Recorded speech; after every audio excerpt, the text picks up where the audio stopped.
Welcome to AC 24/7. I'm Aaron Dean. Hundreds of U.S. troops are headed to the southern border ahead of an expected migrant surge as pandemic-era immigration restrictions under Title 42 are set to expire. This as the Biden administration rolls out new asylum rules. The Advocate Channel's Ivan Rodriguez takes us to the southern border. The crisis at the border is ramping up as the end of Title 42, a pandemic-era policy, approaches. The Biden administration is now taking unprecedented measures to manage the border.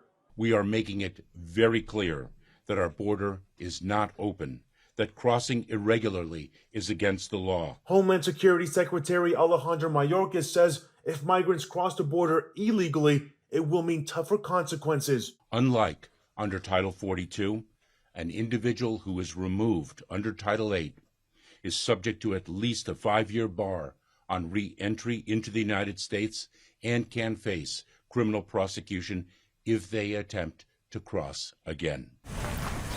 The administration also says smugglers have been hard at work spreading misinformation to migrants that the border is open. It will not be. They are lying. To people who are thinking of making the journey to our southern border, know this: the smugglers care only about profit. Hundreds of U.S. troops are also set to begin a range of missions along the southern border, but will not be interacting directly with migrants. They'll be providing additional ground detection and monitoring capability, warehouse support, data entry. Again, they'll be there in support of Customs and Border Patrol. They will not be conducting any type of law enforcement activities. I'm Ivan Rodriguez reporting. And the Justice Department unsealed the indictment against Congressman George Santos. The GOP lawmaker faces 13 criminal charges, including fraud, money laundering, theft of public funds, and false statements. The DOJ alleges Santos used deception to get elected and enrich himself. The fraud charges are for alleged political contributions and unemployment insurance schemes.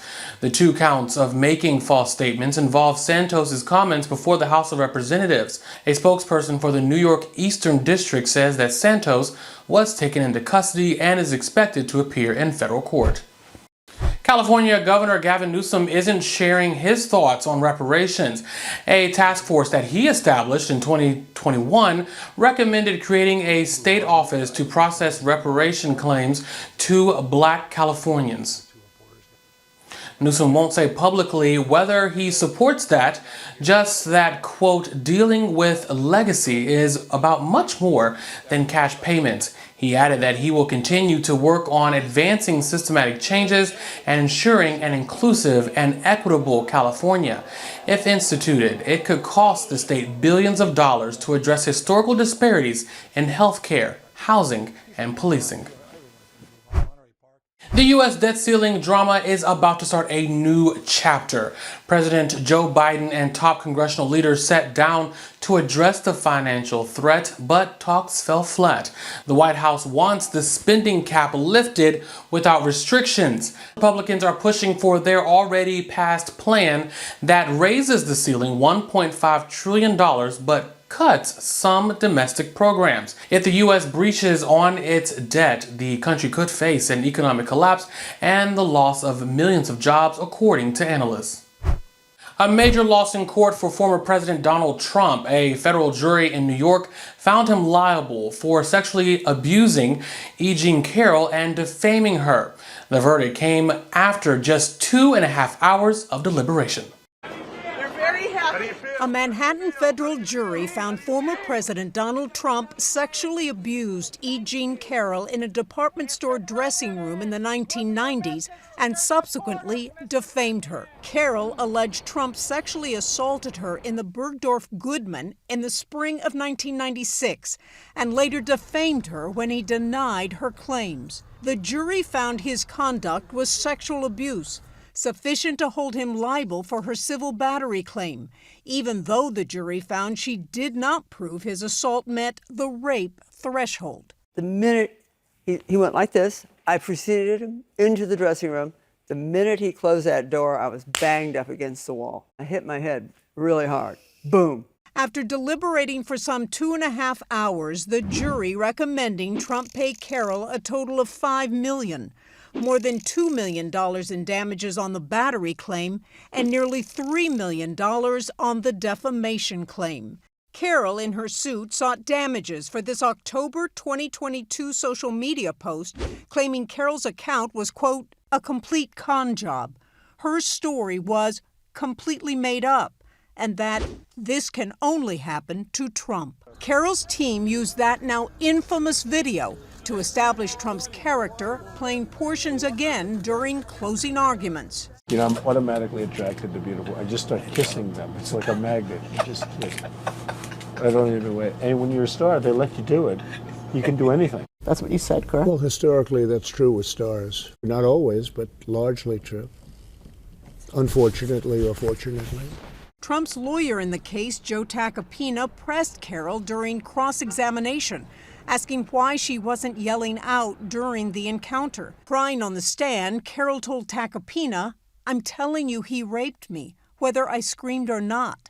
I don't need an excuse for not screaming." Shortly after the verdict, Trump again denied knowing Carroll, calling the verdict a disgrace. And through his attorney, called his loss a result of politics. He's firm in his belief, as many people are, that he cannot get a fair trial in New York City. That's probably an accurate assessment based on what happened today.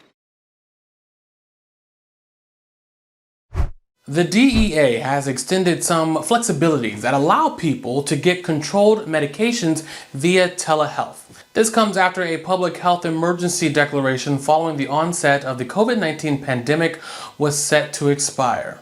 The DEA will now allow it to stay in place through November. That means any telemedicine relationship beginning after November 11th will be subject to pre-pandemic rules. That is, unless a new rule saying otherwise is set. That means any telemedicine relationship beginning after November 11th will be subject to pre-pandemic rules. That is, unless a new rule saying otherwise is set. Controlled substances include medications like those prescribed for ADHD, anxiety, opioid addiction, and sleep or pain disorders. A new report released shows fewer people are dying from cancer across the U.S., but the research also highlights major disparities in cancer death rates. Mandy Gaither has a look at the research and how some health experts say what needs to be done in order to close the gap.